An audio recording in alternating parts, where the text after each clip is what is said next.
Okay, everyone, welcome. Another day of EECS 440 and another assignment complete. We have just submitted and turned in our P2 Alpha assignment, usually regarded as one of the tougher ones in the entire course. Kind of a difficult set of tasks you have to deal with. How many of you took down the orbit cam? How'd that go? Right?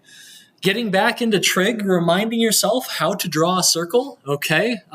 These are things that a lot of students, even engineering students, have forgotten. I recall that as a computer science student, I didn't need trigonometry all that often. And when I did need it, it was usually used for game dev things, right? How can you make an object float, right? You can use the sine wave. How can you angle a projectile in an interesting way, right? You can use some trig to figure that out. And so don't feel too ashamed if some of those tasks were a little bit difficult. That is, it's not the world's hardest course, but it's also not a trivial course either. You're putting in a lot of time, you're working hard, you're doing a good job. So please keep it up. We are launching P2 Gold today. That's what one of our objectives is going to be. I also, as part of P2 Gold, I want to show you how to get animations running in Unity. Animations are one of the trickier topics in Unity. They involve a lot of different chunks of UI. There are many different ways animations can go wrong. And so we're going to work on those together today, and we're going to implement some of those tasks together. EECS 298 is all about this topic, right? How can you create your own animations, your own geometry? How do you then bring it all in and get it working super well? But in this course, we are just going to do some very basic animations. And in fact, we're going to auto-generate some animations using Mixamo, okay? And I'm going to show you how to make that work with Unity, all right? Before we get into all of that, though, I have a company I want to show you, an XR company, an XR team. This is XR applied to the world of architecture, okay? Architecture. Very, very impactful field. We have a big, new, fresh building, the Linewiber CSI building, coming in just across the way from the Duderstadt Center. If we want to create enough housing for people, we're going to need a lot more architecture in the future. So how can we make that work better with XR? Okay. This is actually, this is not called Iris VR anymore. This is a sub-product called Prospect. This is a company from New York City, New York. Not a bad place to be if you're an architectural firm. And the basic idea here is we want to allow people to do better planning in their architectural designs, in their review, in pitching architectural plans by utilizing shared space VR. So this GIF right here, this video is really fantastic. It hits you right away. It makes it very clear what this product does. You can see that we've got multiple VR players in a space, and they're able to review across the network. They're able to review building designs, right? They can look at the cross-section for different buildings. They can miniaturize the space. They can also maximize it and actually walk around. They can make it life-sized. This is really, really important. How many of you on your project one, you started building the laboratory space only to discover that you made it the wrong size? You went and you play tested, you went into VR and you realized, oh no, everything is like twice as big as it should be. Why is the door so big? Why is the ceiling so big? Why are the chairs so big? I feel like a little kid running around in this environment. Well, that is the kind of thing you do not want to do. It's the kind of mistake you don't want to make when millions, possibly even billions of dollars are on the line, okay? I think the building across the way, the Linewiber building, cost something like several $100 million to construct, to get it designed. And so you really want to make sure that the space is going to be the way you want it, and it's going to be everything you need it to be. before you commit all of that coin to actually build it. And so this is a tool that's going to help with that, especially just being able to be in the space. It's all good. Something I want to point out is that this service uses mobile, kind of detached headset technology, like the MetaQuest Pros in front of you. You do not attach to the GPU or the CPU on the computer to use the software. And so what do you notice about the visual style of all of this architecture? Do you notice anything interesting? These models, these meshes, even the characters, okay, are very low poly. Okay, they are very basic. They have very basic materials. They do not seem to have super accurate lighting. Okay, why would the software do this? Why would the software choose this art style when you're trying to, make people feel like they're genuinely in the space? Any idea? Why did they go with this more cartoony, flat art style for their software? Yeah. Hardware limitations. Yeah, exactly. Hardware limitations. If this piece of software is going to work with any headset you bring to it, someone might bring a MetaQuest 2, okay, to this fight, or MetaQuest 1 even. And those are underpowered devices. And so if you want to support them all, you're going to need to be very smart with the art style that you choose. Another thing is that the developers don't have any control over the models and the meshes that are going to be brought in here, okay? Someone might have a very simple structure with a very simple mesh, but someone might want to visualize a gigantic New York City, Manhattan building with all the details built in to the structure, to the mesh, and that could be extremely performance intensive, all right? And so the only way we're going to be able to render all that is if we kind of keep things as simple as we can. So that gives the software a lot of flexibility and at the cost of visual fidelity, okay? VR that is easy to use. Load your 3D file and click launch. That is it. Our VR menu is built for presentations, collaborative sessions, and design review. So the team is nervous that people will get blocked by how difficult VR can be to use. Immersive collaboration. We walk through your 3D files with colleagues in VR, no matter their location. Multi-user provides reliable voice chat and a shared virtual environment for presentations and design reviews. So you can have an entire meeting. You can hang with clients from across the world and all that good stuff. We offer fully automatic conversion from Navisworks, Revit, Rhino, which they teach in the architectural school here, FBX, which is more of a game dev and film format, and more. Materials, metadata, and views from these formats transfer seamlessly into the VR experience. So that's good. Engineered for comfort. Comfort is king. We optimize for low latency, high frame rates, and easy navigation in VR. Our software is not going to make you sick, okay? Basically what they're saying. They have Taylor Cup. I have no idea who that person is, but getting clients to speak on your behalf is good news. They have been featured on a bunch of different websites. They are apparently used by Mortensen, the construction firm. I don't remember them from last year, so they might be a new client that they've just gotten. But that's good news. If they are using Iris VR, then they are making money. Okay. So a question, what is the pitch here? Why would a company like Iris VR go to a construction firm and say, hey, you should pay us money so that you can use us? Well, what's the pitch?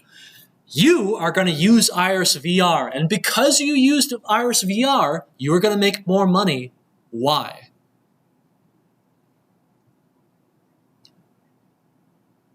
What is the pitch they're going to make?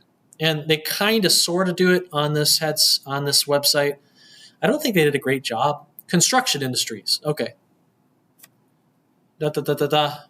Resolve construction conflicts virtually to keep projects on budget, right? So find problems early, right? Blah, blah, blah, blah, blah. Increase safety and reduce on-site risks, okay, for people who are working on the site. Simulate stuff. What else? What else? Product engineering firm, okay? Review complex details in an immersive data-rich environment, gain a competitive edge, and produce superior quality submissions. Okay, this is a huge one.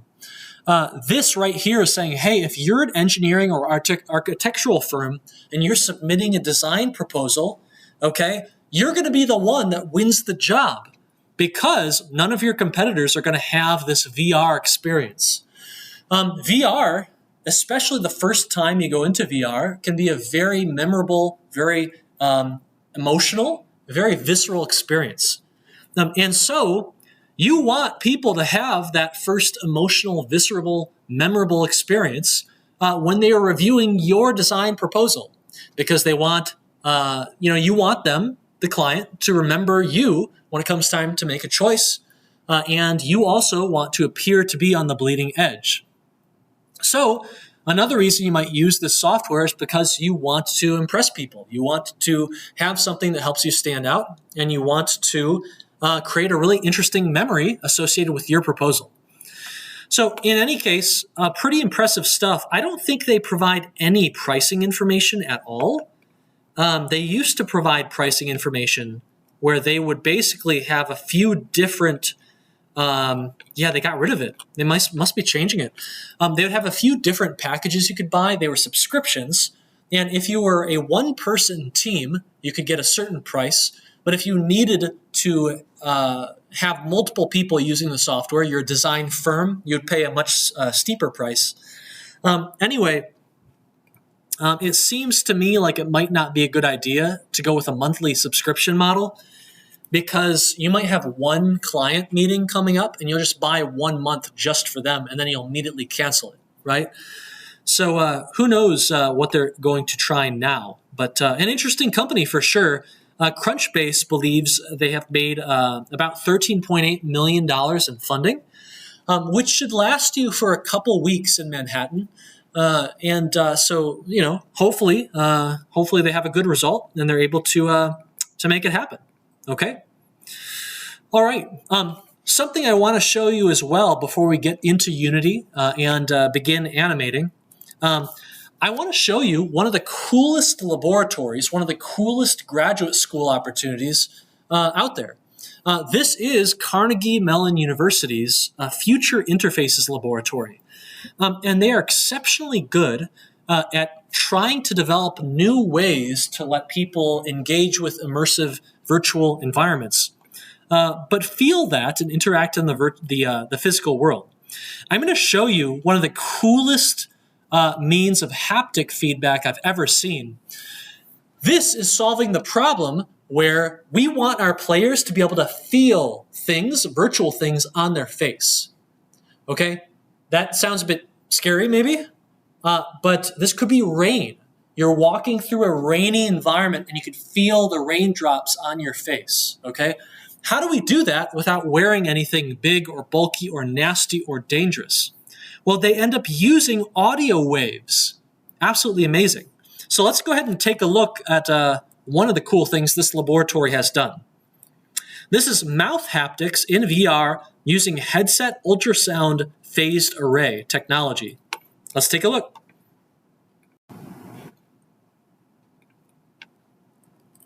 Today's consumer virtual reality systems offer limited haptic feedback via vibration motors and handheld controllers.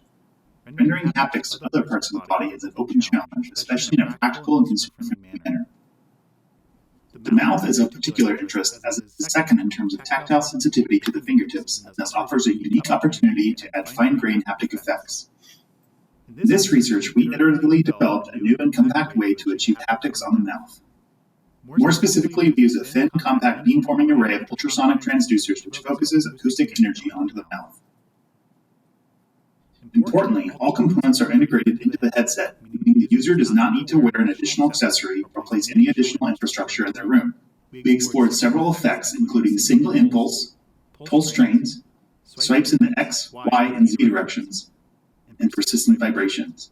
Our haptic sensations can be felt in the lips, teeth, and tongue, which can be incorporated into new and interesting VR experiences. For example, in this haunted forest scenario, users must walk through spider webs to get to a small clearing. Upon touching a spider web, an X swipe is animated, simulating the spider web being drawn off the face. In the clearing, the spider jumps onto the user's mouth, which generates random impulses that simulate an insect swimming around the face. Later, the user must shoot a flare gun at a spider, exploding it into goo that splashes the user. This utilizes random impulses centered on the mouth at a higher frequency. Finally, there is a large boss spider dripping with venom that rains down on the user, manifesting as random Y swipes on the mouth. We also created a school simulation with various real-world objects such as this water fountain. When the user leans in and their lips meet the water stream, they feel a series of rapid vibrating impulses. Later, they find themselves in the break room, where they sit down to drink some coffee, utilizing animated C-spikes to simulate liquid entering the mouth. They can also take a puff of a cigarette, which manifests as a high-frequency, persistent lips. Finally, the user brushes their teeth before returning to work. Upon lifting the toothbrush to their mouth, the system animates a haptic nose moving back and forth. Our final demo scenario is a motorcycle racing game. Our system animates a wind effect by rendering two outward-moving swipes of the lips. On the track, there are boxes that break apart upon collision. When this happens, we generate a single impulse on the user's lips lasting 500 milliseconds. It then starts to rain, which manifests as a series of slow impulses that hit the mouth in any location. Puddles are now left on the track that can splash the user, which our system haptically renders as a series of rapid random location impulses on the lips. In addition to a formal perception study, we use these scenarios to gather qualitative feedback on our technique. In our survey results, we found that mouth haptics boosted immersion, realism, and other important factors in virtual reality experiences. For full implementation and evaluation details, please see our paper. Right, so really interesting way to create haptic feedback on a place that's kind of non-traditional, right? But if we want to get to a point where we are fully immersing people, feeling rain droplets on your face is one of those very human things, right? It's one of those things that let us know we're outside. A lot of people enjoy that feeling, and it's one that you just cannot create in games right now. If we can improve our interfaces, then we unlock the ability to create much different and much newer immersive experiences. So really cool stuff and a really ingenious way to achieve it. I want to show you one more interesting innovation that the team has done. This is full body tracking via controller mounted cameras. Okay. So one big problem that headset VR currently has is that it can know where your head is and where you're looking, but it doesn't really know where your legs are. Okay, and so in virtual worlds, Horizon Worlds, VR chat, it's really hard and it's very expensive if you want to get accurate leg tracking and tracking of the body in those experiences. Okay, so let's go ahead and see how they chose to solve this problem.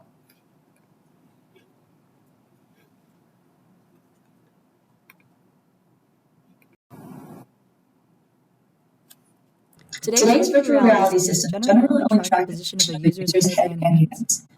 To capture the rest of the body, previous systems have opted to use accessory lens sensors, external tracking infrastructure, or headset-mounted cameras with an oblique and often incomplete view of the lower body.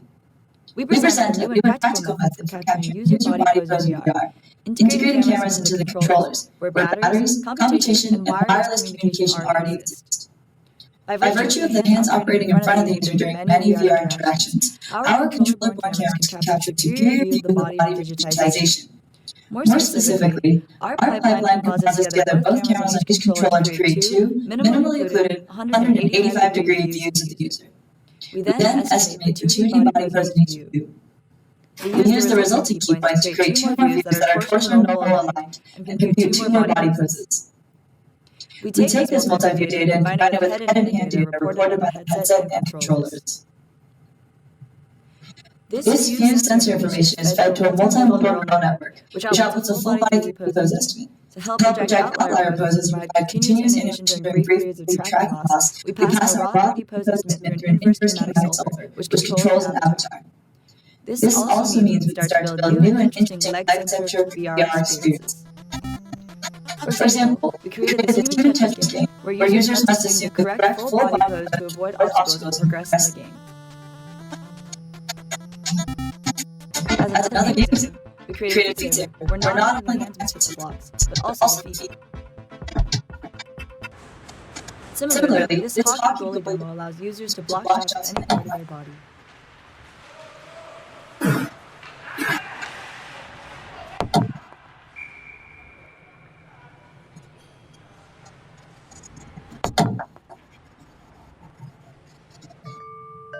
Uses in health and fitness are possible too, such as this balance exercise app, which can be part of a rehabilitation regime. We can also extend the repertoire of exercises that VR fitness abstract, such as rep count squat, 2, 3, and lunges. 6, 7, 8. Please see our paper for technical and evaluation detail. Okay, right. So very, very cool stuff. Interesting approaches to making the future a little bit more immersive. Okay, if you look at the laboratory, it looks like a very creative space, kind of startup-y, which is, I guess, kind of the vibe that you want if you are doing a lot of stuff with software and hardware. And if you end up going to graduate school for things in XR, this is the kind of thing that you could go for if you wanted to. And if XR is really your passion, then you might want to even reach out to some of these laboratories or some of these professors that you find out here in academia and send them your final project, okay? Send them your first and second project in this course as well. That could get some talks happening, okay? In my opinion, one of the best ways to find a graduate school that's going to be good for you, meaningful for you, and one that you're likely to get admitted to is to go out there and find professors who are doing the kind of work that you really admire, the kind of work you want to do.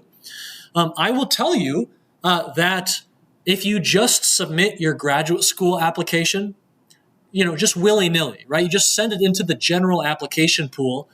Maybe you get into the graduate school of your choice, or maybe you don't. The number one thing that will get you into a graduate school is the professor at the graduate school wants to work with you and plucks your resume out of the pile and says, I want this person admitted, admit them, please. And there's a very good chance you will be admitted if that is the case, okay? I get an email about once a year that says, hey, are there any final grad students you want to be admitted so they can work in your laboratory or something like that? Otherwise, forever hold your peace. And as I do not have a laboratory, I usually do not pluck any resumes out.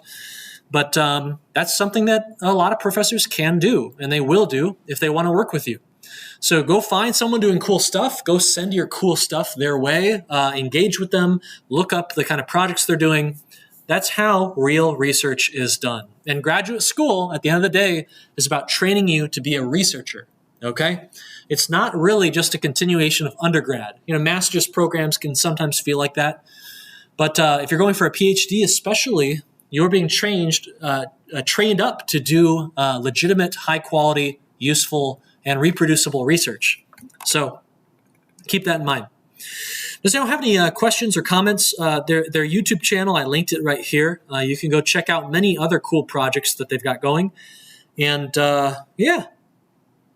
power over skin. Interesting. Full body wearables powered by intra-body RF energy. Crazy. All right. Super exciting. Okay. So what I want to do in our main objective today, and we've got about 80 minutes to do this. We probably won't end up using all that time, so we might end a little bit early, might do some bonus office hours or something like that. But what I want to do is I want to take our previous version of the project. You have now added a lot more things than I think even I have in the project. But I want to take our previous project and I want to implement one feature in particular. If you look at P2 Gold, and if you look at the requirements of P2 Gold, the additional tasks that you need to think about, we have a new task that involves creating a custom player avatar, okay?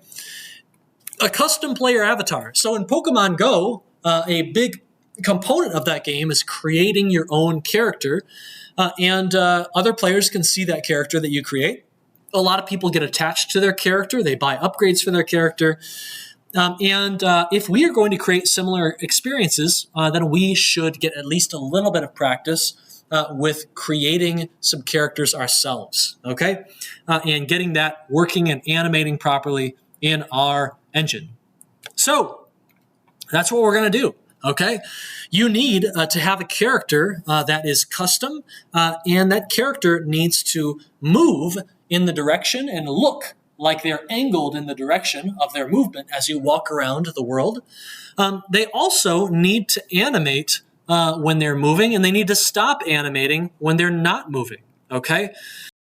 And so, right, we don't want things to look like that. What do we want here? Smooth. I don't know if I have an example for you, but we're going to build it today, so you'll have that example. And so, you should choose with your partner what kind of character you're going to want to put in the game. Normally, what I do is I go to sketchfab.com for this demonstration. Oh, you got to sign in, log in. Sketchfab has kind of a busted website, in my opinion. It's a little bit laggy. It's a little bit inconsistent sometimes. That's okay though. What I usually do is I go find my boy Shrek here, and we choose a Shrek model, and we import him. Did we already do that? We imported Shrek the other day, but you know what we didn't do? We did not give Shrek any animations. We put Shrek into a ball, and we just had him roll around. Remember that? Well, I don't really want to... I don't really want to just put him in a ball and say that's the animation, okay? Let's do a different character. Let's try something else, okay? Does anyone have any suggestions? I'll say it might take us a few attempts to find a model that's going to work, but does anyone have any suggestions for a character that we can bring in? What kind of character should we bring in? What kind of films people have been watching? What kind of TV shows have people been watching? Play any games lately? Come on, let's go. We got plenty of time, but not that much time. Yep. Use the Sonic model that you did in the last one. Okay, Sonic. All right, let's do it. Sonic, let's see here. Downloadable Sonic model, okay. Oh, that's awesome. Yeah, classic Sonic R model. Oh my goodness, I kind of want to use it. Should we give it a shot? Or should we do Sonic movie? Who wants a low poly Sonic? 1, 2, 3. Who wants movie Sonic? 1. Okay, movie Sonic beat out. Okay, so sorry. You could put movie Sonic in if you want. Okay, let's try low poly Sonic. We'll see if we can make it happen. We're going to get an OBJ. I think we can do that. I think. Maybe. Oh, did it not download? Let's see here. We'll see what Mixamo thinks. We'll see what Mixamo thinks of this particular model. I want to look inside of this model to find out what is inside of it, what its structure is. Most of the models you download will come in this zip file format, and also a lot of them are going to come in this source folder, texture folder format. Extremely annoying, in my opinion. I really like to just pull them all out into the same. Oh my gosh, there's a zip within a zip file. Okay, very annoying, very non-standard. So I'm going to go in here, and let's go ahead and just kind of grab all this stuff, and I'm just going to cut it and pull it out here. Yeah, replace, go for it. Okay, and just go ahead and delete that. Okay, so hopefully If I double click this, I wonder how Windows will display it. Let's see. Oh my gosh. Wow, that looks fantastic. Good. Very good. Okay. And so this is a good sign, I think. What I'm going to do now is I'm actually going to change the name of this folder. I'm going to go, let's go, just classic Sonic is good. I'm going to zip this back up and I'm going to upload it to Mixamo, which is a service that you probably used on Project 1. I have forgotten whether we require it or not. But let's go ahead and go to Mixamo. Log into Mixamo. Right there. Okay, like that. And personal account, sure, why not? Password, I do not even remember my password.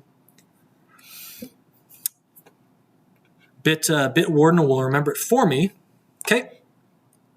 Now what I'm going to do is I'm going to take that zip file and I'm going to upload it. Hopefully, Mixamo will be okay with this. I think Mixamo generally tends to prefer FBX files. Sometimes it gets a bit antsy, but it looks like it has done okay. So it's showing us the model. Now, Mixamo it needs some help. Mixamo is going to automatically generate an armature for us, a rig, a skeleton. Because right now, if you look at this geometry, and I think I will show you this a little bit. Let's go into Classic Sonic. Let's see if I can get Blender going. Okay, how much of Blender have I forgotten? Let's go. There we go. Okay, here comes Blender. Okay. All right, let's go ahead and get rid of our cube light camera collection. Let's import an OBJ. Where is it? There it is. Okay, like that.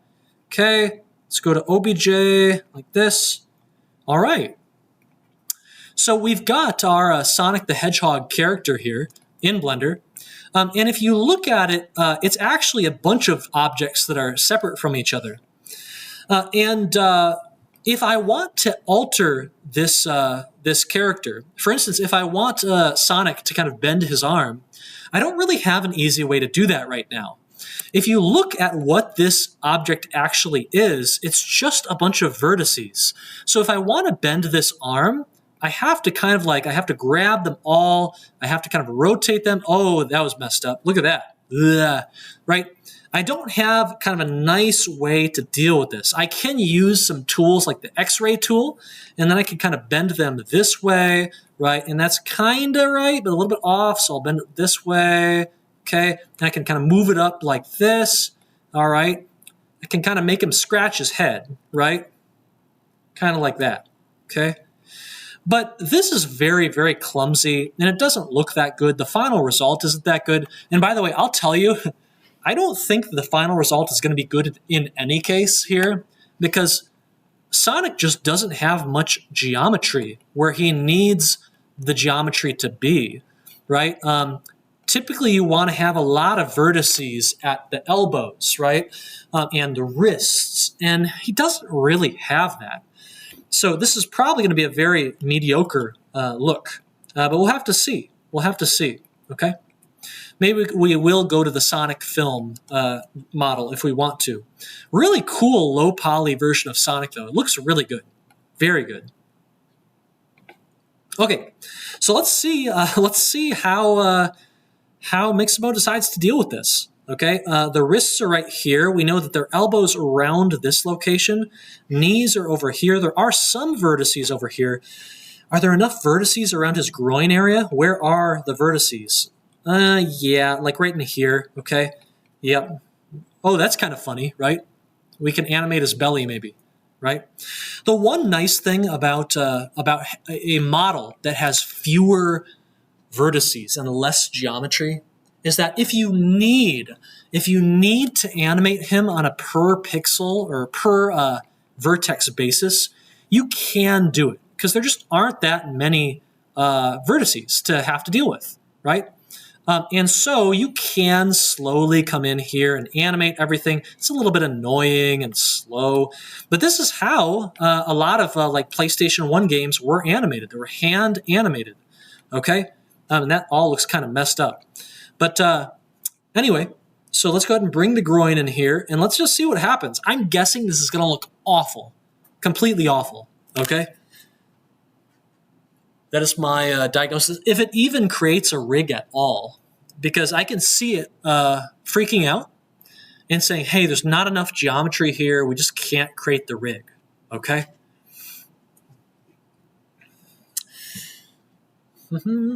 I think I could create a rig manually in Blender. It's not going to be very good, though. It's going to be kind of crappy. Let's see how Mixamo does. In the meantime, while it is trying to get this going, I'm going to download that Sonic movie model just to see. This has a lot more geometry. We have an FBX file, good. Maybe it even has a rig. I'm not sure. We're going to have to open this up in Blender to see if it comes with a rig. Sonic movie free. Okay, so let's go ahead and extract this and just see what we got. Okay, source and textures again. Okay, I'm going to drag these out, get it out of there. Nope. Let's go into source. Okay, pull this one out of here. Okay, like that, delete. See how Mixamo's doing. Press next, huh? Okay. Oh, no way. No way. It looks okay. That's way better than I thought. Look at that. Let's get a jogging animation going. Okay? So I type jog. This is kind of a stumbling jog. Okay? Kind of funny. Right? This is a jog while holding something. That's adorable. Okay? Do you notice how Sonic, our character, keeps snapping, right? At the end of the animation kind of takes his vertices away from the starting point. Oh, I'm running out of battery. I didn't hook up my charger. Well, what we need to do here, we really want him to be running in place. We don't want him to be moving like he currently is with that nasty snap movement. And so what we're going to do in just a moment is we're going to click that little checkbox that says in place. And it's going to look way, way better. Okay? In place. Okay? Just like that. I can customize certain elements of this animation, which is super cool. I can take this little knee value, okay, and I can give his knees more motion. So now his knees are going way out. It's kind of a more humorous look. I can make his arms raise higher, I think, by adjusting box height. No, I can make them lower. I can make the stride much bigger, okay, or smaller. I can make his arm space go up and out. Okay, that looks kind of cool. Do you notice something that's a problem here with his shoes? You notice anything that's a bit strange? His shoes are connected together.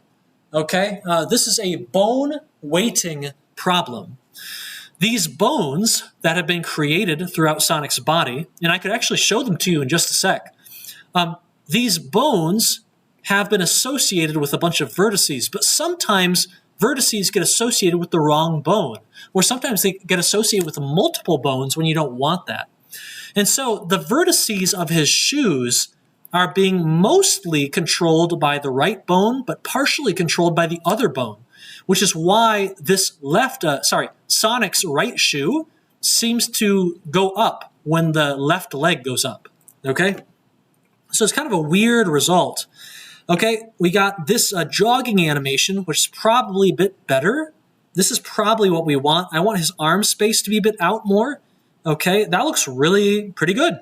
Okay, I think I want this animation, and I want this model with this rig packed into it.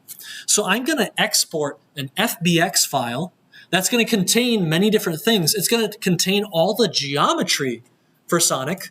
It's going to contain the materials for Sonic. It's going to contain the animation as well. And that's going to be just everything that we need, okay? I'm going to go to download. I'm going to go to FBX for Unity. Don't tell me what the difference is, okay? I'm not entirely sure, but better safe than sorry. I'm going to go to 60 frames per second. And yeah, let's go ahead and download.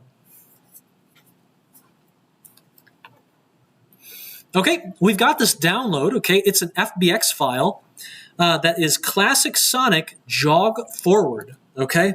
So what I'm going to do now is I'm going to actually import, let's see here. I'm going to move all of this Sonic to the side. Okay, this is our chubby Sonic. I'm going to go ahead and import, let's see here, another FBX. Well, now it's an FBX. It used to be an OBJ. Downloads, what was it called? Does anyone know what it's called? The file? Sonic, classic Sonic jog forward.fbx. Okay, let's see if we can find that one. Okay, FBX, import the FBX. We're going to go to downloads. Okay, can we find it here? No, is it not there? Classic Sonic FBX forward. Yeah, there we go. Okay, it's importing, and it is super small. Look at that. My goodness. It is super small, okay? So that's something that we might want to scale up, right? We can take this and we can go, hey, scale. No, not in that direction. Okay, like this. Okay, get it to about the same size. I want to come up here. I'm going to do a rotate. Get it kind of facing the same direction. Okay, and there we go. So the materials actually look a little bit different. But we can see, if we look at this armature, do you see these gray things right here? This is an armature. These are bones in our skeleton. It's hard to see them, though, because most of our bones are inside of Sonic, so you have to like pull the head off in order to see the bone inside. We can go to the armature. We can go to the viewport display. We can click in front. And now it's going to render in front of our geometry. So you can see all the bones in here. And if I want to, I can go into this armature and I can say, hey, I want Sonic to put both of his hands up like he's flying. He just scored a goal in FIFA or something. And so I'm going to bring his arm up like this. And you can see as I move these bones, all the geometry associated with the bone is going to kind of warp and morph as well. Okay? All right. And let me go ahead and I'm just going to bring Sonic's arm up on the other side. Let's go ahead and do that. We come up like this, tilt it this way, do this again. Okay. I'm being very imprecise with all of this. It's kind of a cool pose. Okay. Like that. Bring it up. Yup. Like that. Okay. Looks awesome. Can bring this out. Okay. Like that. Okay, and you can see one of the issues that I was talking about earlier with the bone weights, right? So we've got geometry that is part of this shoe over here. Unfortunately, it has been weighted to respond to the movement of this bone over here. And so if this were EECS 298, you'd be going in to basically repaint the bone weights to make these shoes separate. But it's not a huge deal in EECS 440. It's not the end of the world, and so you'll be okay. All right, so enough playing around in here. You can kind of see how the model has been changed. It has gotten that automatic rig. And so we need to bring this into Unity. We need to bring these animations, this geometry, all of this into Unity and actually get it looking good and animating. So how can we do that? Well, let's go ahead and create a folder to keep things organized. Let's go ahead and create a characters folder. Okay. And we're going to pull Sonic right in to this characters folder. And we'll see what happens. Sometimes Unity is able to hook things up find all the textures that it needs, and make things look really good from the word go. More often, and this is why we need a full course for this, more often you need to kind of get in there and you need to hook things up yourself. And so we have Sonic right here. Let's zoom in a little bit. There's our normal pawn. I'm going to just kind of click and drag Sonic right in here. Now you can see right away that he's far too small, okay? And the best way to solve this problem is to go click on that FBX, go to the import settings, which will show up in your inspector on the right, go to model, and you can change that scale factor to try and get it to kind of by default be the size you want it to be. If we go and change that to 10, it's going to get a little bit bigger, but still not big enough. Let's try 30. How about that? Okay, it's getting there. Let's try 60. I feel like we're going to end up at 100.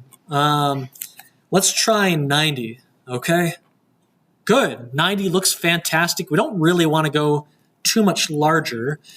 Maybe I'll just round out at 100. It's a nice shiny number. Good. Okay.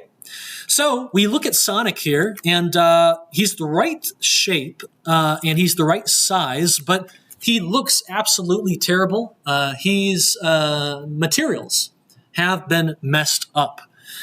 If you click on Sonic's asset right here, this FBX, you can click this little right arrow, and you'll see all of the things that are inside of it. You can see all the different objects that make up Sonic. And indeed, if you go back to our original model here in Blender, you can see that Sonic is made up of a bunch of different objects. One of the reasons you might want to do this as a 3D artist is, for instance, if you have a game that is very action heavy, very combat heavy, it's a little bit morbid to think about, but if you have a reason to make Sonic explode and you want to send his shoes flying somewhere, these objects being separate objects is going to make that very easy to program in Unity, okay? But anyway, so you can see all of these objects that are within this FBX file. You can also see that there's one animation right here, this little blue icon, and if we click on it, we can even watch it, okay? So this animation has been imported as part of that FBX file. A couple other things are in here as well, though. We have this sphere. The spheres are materials, okay? And this is guilty for why Sonic looks like he's made out of a bunch of white plaster, okay? So we need to do something about these materials. It's been messed up. Something didn't import properly. And what we're going to do is we're going to go to this FBX model, click on it. We're going to go to the Materials tab, and we're going to change how we deal with these materials. We're going to click on the Extract Materials button right here, select folder. Now, this FBX has had that little material sphere kind of popped off of it. So we can click on it and we can customize it as we see fit. We can now change the shader. We can change the albedo. We can tint it. It's kind of a really cool little red Sonic the Hedgehog. But what we really want is a texture. Okay, we want a texture, and we need to go find it, okay? There it is, player00.png. It's in the original download. I'm going to pull that into our Unity project, and for this material, I'm just going to drag that texture right in. And you can see that, yeah, Sonic is still tinted, but it now looks fantastic, okay? And there we go. We've got Sonic back. We can do a lot of fun experiments to make Sonic look, have a different vibe. One thing I love to do is I love to create models that are unlit, okay? Right now, if you look at Sonic, you can see that his chin is kind of rendered in a very shiny way, okay? And the light kind of reflects off of the different parts of Sonic in a way that makes him look kind of plasticky, okay? I want to try an unlit shader, which is something you could do often to make a character feel very video gamey, very retro. I love this look. This is how characters looked very often back in the day on consoles like the Sony PlayStation, on the Nintendo 64. Any console that kind of struggled with lighting calculations often went with an unlit, faked lighting situation, like the shader that we have here. And I just think this is a very, very cool retro style. In any case, I'm going to stick with this. The question now is, this is a really cool model, but how do we use it? We want to use it for something, right? Currently, this model of Sonic is just kind of chilling here. It's just standing here and not doing a whole lot. It could be a landmark, but that doesn't make a lot of sense. Ann Arbor does not have a gigantic statue of Sonic. Maybe they do in Tokyo, or Osaka, or wherever a Sonic team and Sega are. But what we need to do is we need to get this Sonic model moving when our character moves. Fortunately, we have something already set up for this. We have the player target view, right? This little pawn that we've been using, we can replace it, okay? I'm going to take Sonic, and I'm actually just going to drag, you know what? Actually, what I'm going to do, I'm going to rename this to Sonic. Let's call this the Sonic view. And I'm going to drag it right into our project pane. The reason you do this is because this Sonic right here is not actually a prefab. It's not a true game object. So it's going to be harder to customize it if we want to do that. So we've created a prefab by dragging it in, and now we're all good. We can just use that prefab, okay? So I'm going to drag the Sonic view in to my player target view. And now, when my player target view moves around, Sonic is also going to move around. I'm going to take this yellow sphere, which is kind of popping out of Sonic's head. I'm going to turn off its mesh render. Actually, I'm going to turn it off completely, okay? I'm also going to get rid of this yellow cube that was representing the pawn's body. Just looks kind of out of place now. And let's see how this looks. Here we go. Okay, there we are. We've got Sonic, and we are moving around. Sonic is moving around, and that's a good start, but it still looks kind of jank, all right? Not super great yet, because we're missing two things. Number one, we really want Sonic to look in the direction that we are moving, okay? Currently, he is always facing north no matter what, and it's not typically how people walk around a city. Number two, he's just kind of chilling there, right? He's just kind of chilling in this kind of mid-step running pose, which doesn't look all that great, okay? Not super great. So as we start to move around, we would like Sonic and his animation speed, right, to increase. We're going to get him playing that animation. And we're going to do all of this, I think, when we come back in 5 minutes, okay? We're halfway through. In reality, we'll be finished with this relatively soon, I think. But we'll come back in 5 minutes, and we'll program some of these animations so that they autoplay and so that they point in the right direction as we move around, okay? See you in 5.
Okay, let's get back to it.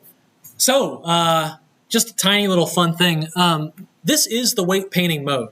And actually, hold on, let me show you in the timeline how late it goes to I think the animation is about 50 frames.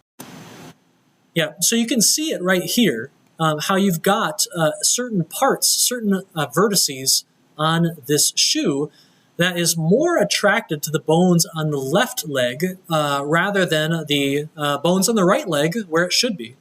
I've done a little bit of weight painting that have made it look a little bit better, but I would need to take a bit more time to fully fix this. Then again, the Sonic's left leg also has this problem as well, where it is attracted to and associated with parts of the right leg's bones. In any case, this is the kind of thing that is really useful to know how to fix and to fix up. That's what EECS 298 is going to be all about. So we'll have to see how that goes. In any case, it's really interesting. For the longest time, I wondered kind of how do 3D characters actually work under the hood? How are they constructed? How do you build them really well so that they can do a lot of useful things? How do you build them incorrectly so they're super hard to work with? It's a journey. Okay, so back to Unity. Our mission now that we can kind of move around and get Sonic following our player character around, representing us, we need to get him looking in the right direction. Okay, that's the first step. So what I'm going to do is I'm going to go to my Sonic view, and I'm going to add a component. Now, I want to call this something kind of generic, okay? I'm going to call this, let's go avatar. Avatar view. Yeah, I think avatar view is fine, okay? It's going to be responsible for playing animations and for ensuring our character is looking in the correct direction. So, go ahead and let Unity compile the script. Take its sweet time. Okay. Double-click on the script, open up Visual Studio.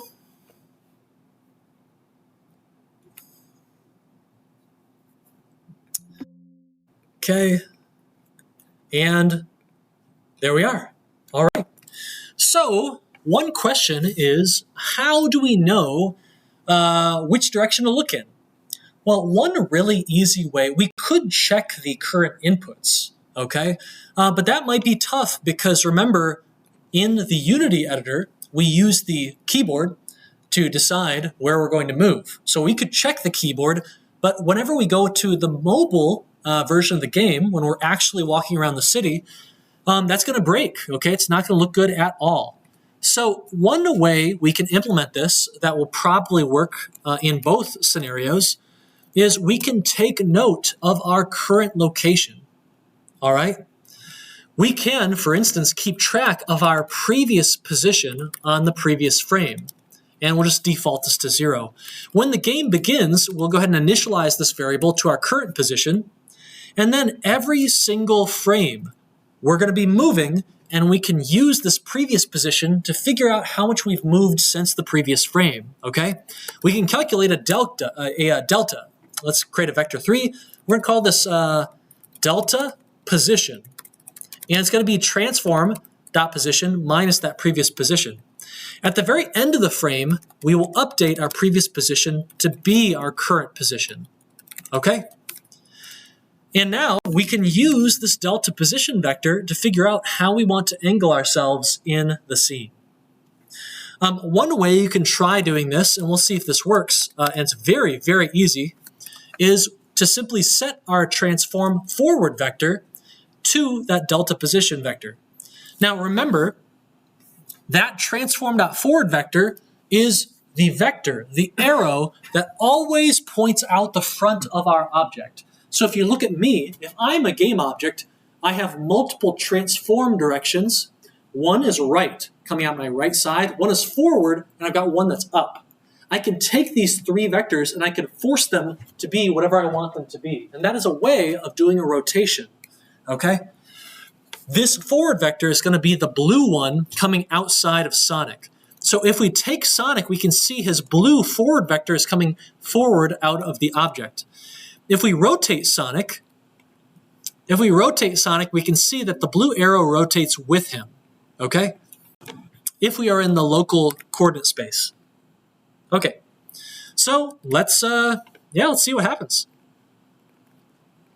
Usually this is a little bit finicky. We're gonna see how it goes. And there we go. Look at that. Not too bad, huh? I can see that he's a little bit glitchy. You notice that, right? So he kind of turns in this kind of like choppy, kind of low frame rate way, all right? Another thing, if I ever slow down too much, he snaps and looks forward. So what do we want to do? Well, what we can do is we can do this. We can say, hey, if that delta position vector magnitude is larger than some very small number, then we will set the forward position, okay? So when we come to a complete stop, we're actually going to not do anything. Let's see if that solves our first issue.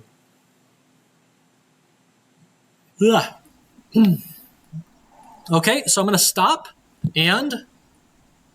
Oh, he still snaps forward. Okay, interesting. Let's look at what this magnitude is.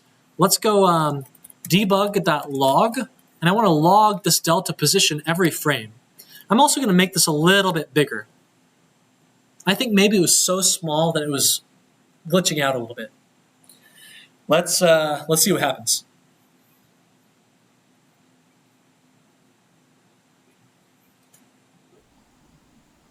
Okay, walking around and good. Okay, good. It is fixed. All right, so now what I'd like to do is I would like to make that turning motion much smoother. Currently, he's kind of choppy. Whenever we move, we immediately change our forward direction to point in that direction. So what I would like to do is instead, I would like to lerp. I would like to lerp ourselves toward that direction. So let's do this. Quaternion.slurp, okay? And I want to slurp, which stands for spherical interpolate. Okay, I want to interpolate from my current forward to that desired delta position forward, okay? And by the way, I'm also going to make this normalized. Actually, I'm going to do that down here. Delta position dot normalized. Let's try that. I want to go 10% of the way toward that vector if I can. So what's the problem here? Vector 3 to quaternion. Oh, this gives us a quaternion. Okay, let's oh yes, let's do vector 3 dot slurp, not quaternion slurp. Okay, here we go. Okay, let's run the game and see what happens. Okay, and I'm going to move around and look at that smooth rotation. Looks good. Very good. All right. All right, so now the last thing we need to do is we actually want him to animate.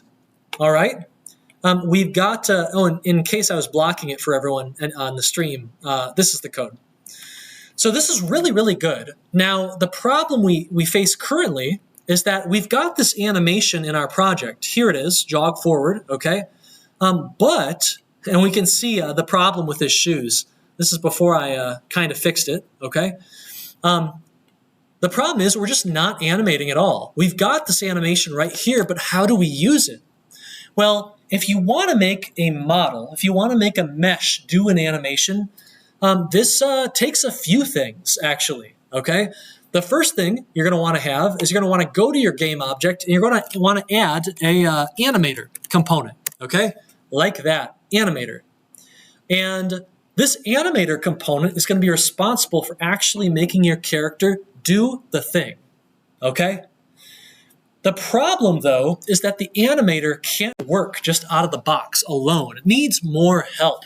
We have to specify more information about how we want our animations to run. How do we want our animations to blend into each other? And which animations do we want to run at any given time?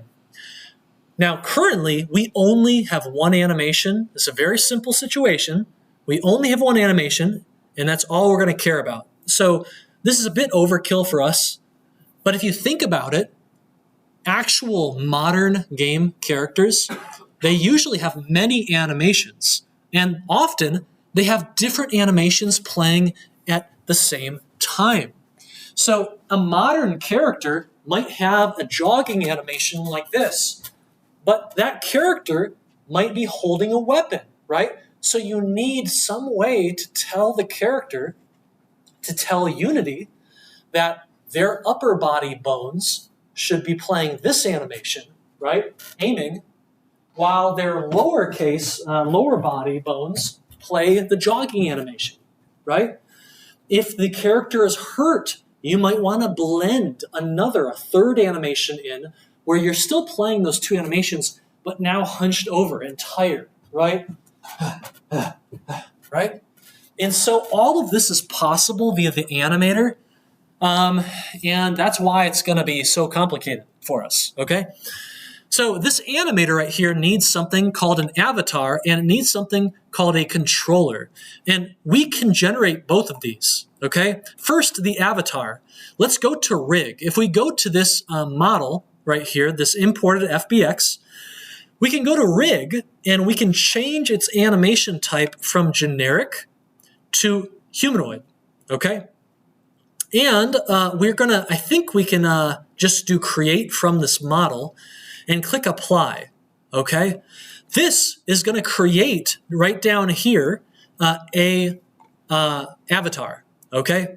It's called an avatar. It's basically like just giving Unity information about Sonic's skeleton.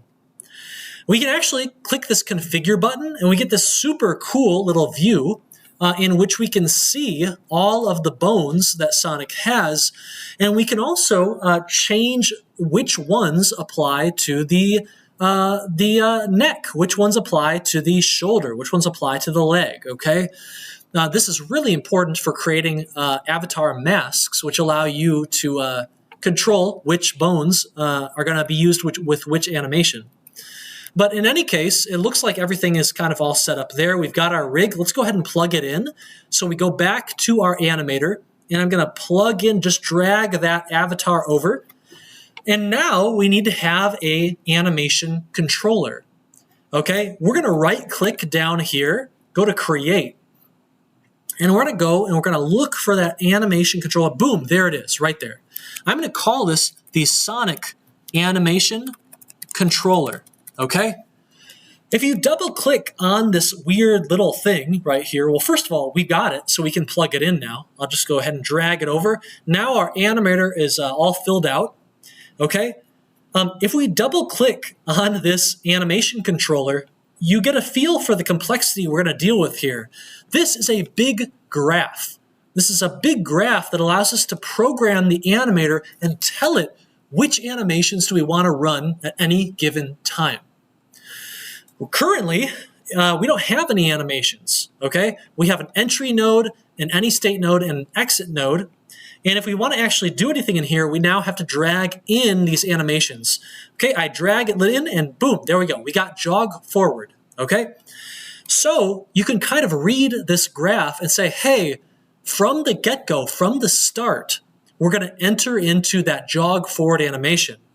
So if this is true, we should be able to run the game and see Sonic jog.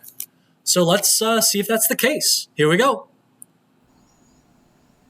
There he goes. And, oh, it stopped. Did you see that? Sonic ran for just a moment, and then he stopped. Well, what could be going on? I can pause the game, and I can go to my animator. If I click on Sonic, I will see that, oh, the animator is working properly, okay? Let me go ahead and let me see. Game view. Let's go to play focused. Okay. Okay. So you can see that while we're running the game, we are just frozen inside of that jog forward animation. And we're also not repeating. We're not looping. So this is a problem. However, we can turn on looping by going to jog forward. Okay. And I'm going to go edit this animation. And now if I look through all these options I've got, one of the checkboxes says loop time. So I'm going to click it and then apply. All right. Now, when we go and play the game, we're going to notice something different. Watch the animator. Watch what happens. Okay. Boom. Just like that. Now Sonic is constantly walking, and this actually looks really good. Okay, he's constantly walking, and you can see that animation just playing again and again and again and again while the animation goes, okay? So this is really good, but we're missing one final feature. We need Sonic to stop walking, okay? We need him to slow down. When we stop moving, he should stop moving. If we move slower, he should move slower. If we sprint and go really fast, he should sprint and go really fast, okay? So here's a really easy way to do this, all right? We can go to Sonic View. We're going to go into that avatar view script, and here's what we're going to do. We're going to have a variable. We're going to have a variable called animator. Okay, I'm going to call this the animator. And when we start here, I'm going to fill that reference by doing get component animator. This makes it so that this variable is not going to be null. So we're going to be altering this animator component right here. And what we're going to do is we're going to adjust the speed of the animator based on how fast we're moving, how big that delta variable is. So let's go ahead and do it. What I'm going to do is going to go animator.speed is equal to delta position.magnitude. And we might have to do some multiplication to make this look good. But when this is 0, i.e. we aren't moving at all, then the animator speed will be 0. When this is larger than 0, i.e. we are moving, then Sonic should begin animating. It might be very, very slow though. Let's see what happens. Oh, look at how slow. Look at how slow he is. Okay? But when we stop, he comes to a stop. So this is almost exactly what we want. Okay? I want to multiply. I want to multiply this. Let's multiply this by 10. Let's try that. Okay? Yeah, see what happens.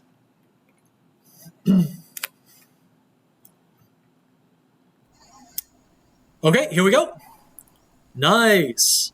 And his legs are going really fast once we get up to speed. And as we slow down, boom, they come to a standstill. Yeah, this looks really good, I think, actually.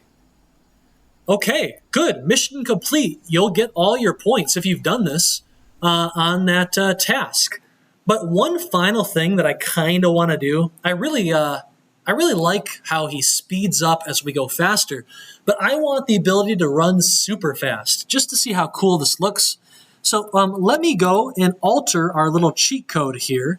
We're going to go into editor, location, provider, location log. What a brutal name.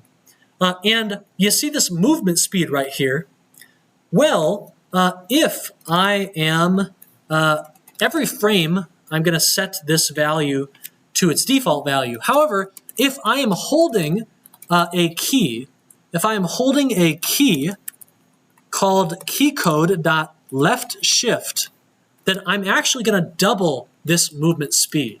Okay, so multiply it by 2. Now I basically have just added a sprint button to our game.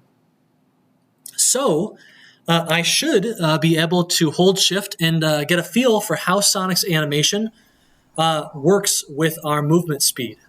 Let's go ahead and pause this, make this focus so we can really see it. Okay, I'm moving around. I feel like I'm moving really fast already. Okay, I'm moving around like this, okay? Looks good, looks good, looks good, looks good. Now I'm going to sprint. And his animation speeds up. And I slow down and I stop and it looks great. And I run around, I hold shift to go even faster. And we've got this really good, nice animating result. Okay? So, there we go. We've got Sonic running around Ann Arbor. And you will be choosing a custom character of your own design or of your own choice. Whoever you want it to be, you are welcome to use that. And hopefully this won't be too bad. The animator, getting animations going with Unity is a bit complicated. There's a lot of UI you have to mess with. There are a lot of different objects and assets you have to use. There are a lot of different importation issues you can run into. But one of the reasons that animations are so difficult to deal with is because there are so many different ways to use and customize and tweak an animation in 2025, okay? Animations can be just keyframe vertex animations, but they can also have skeletons.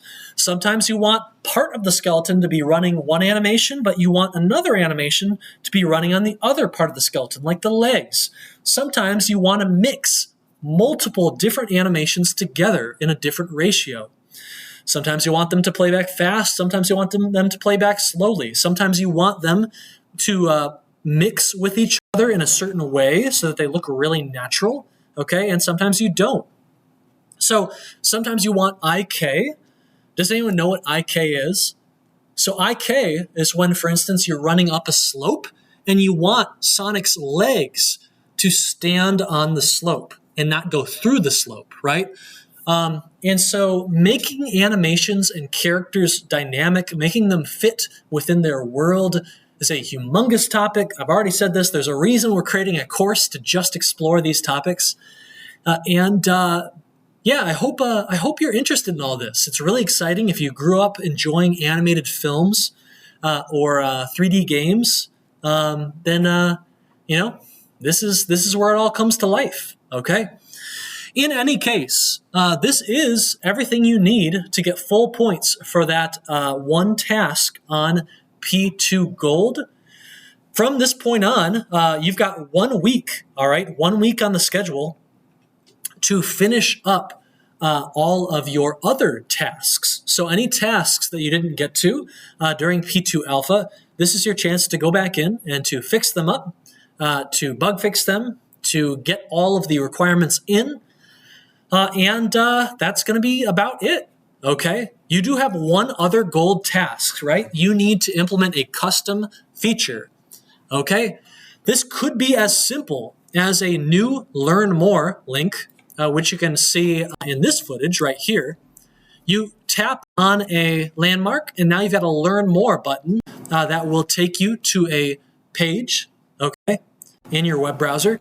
It could be that simple, or you could go and do things that are a little bit crazier, okay? People have implemented Amtrak trains, and you catch up to the train, you get a special seed type.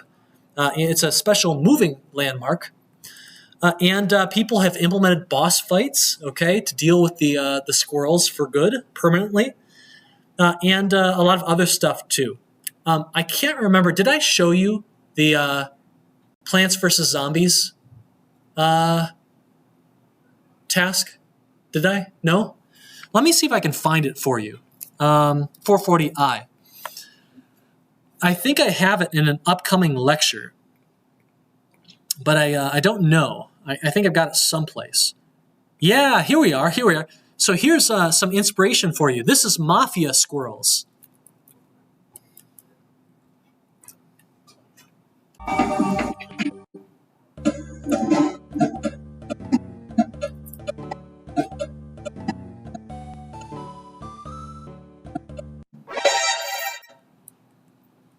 So you could get attacked by a group of Mafia Squirrels. They are mugging you. They are stealing your resources.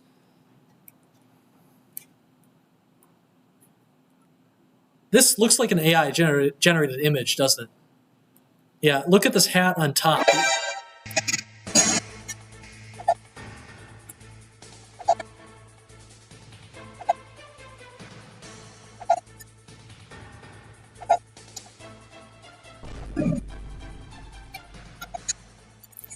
So basically, they are squirrels that will shoot back. They will shoot acorns back at you, and if you get hit, you lose money.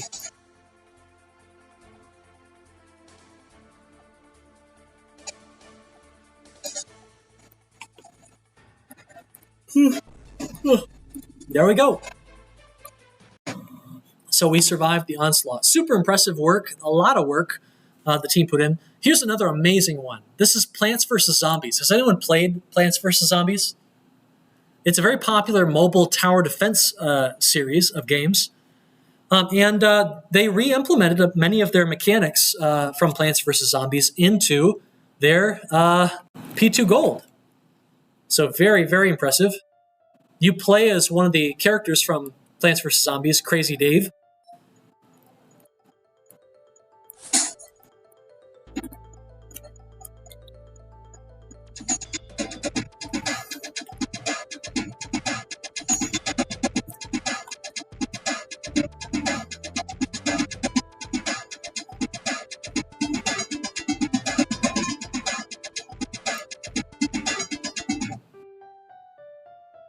Okay, so pretty normal thus far. Pretty standard P2 stuff.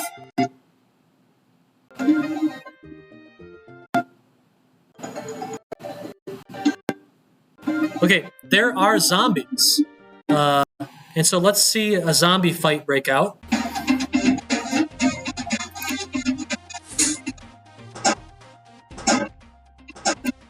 So the zombies will actually eat your plants. If they get too close, they will destroy your plants, which is not good. Your plants will actually fight the zombies if they're nearby.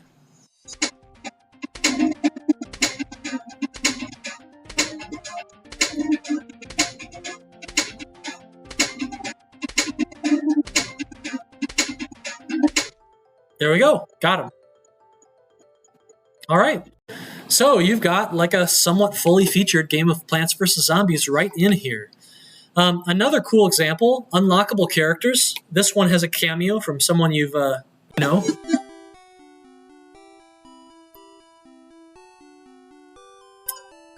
like the creepiest cameo I've ever seen in my life. I have no idea why they rendered me this way. It looks like the texture mapping is messed up.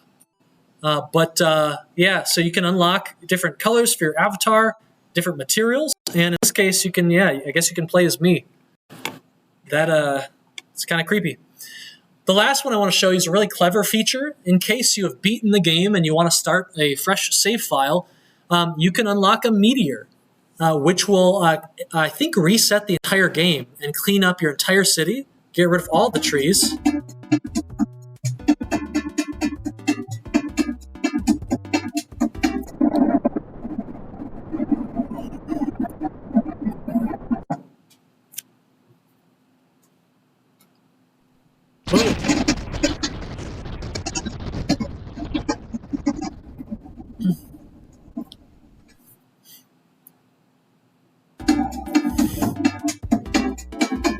And there you go. We're back to normal, okay?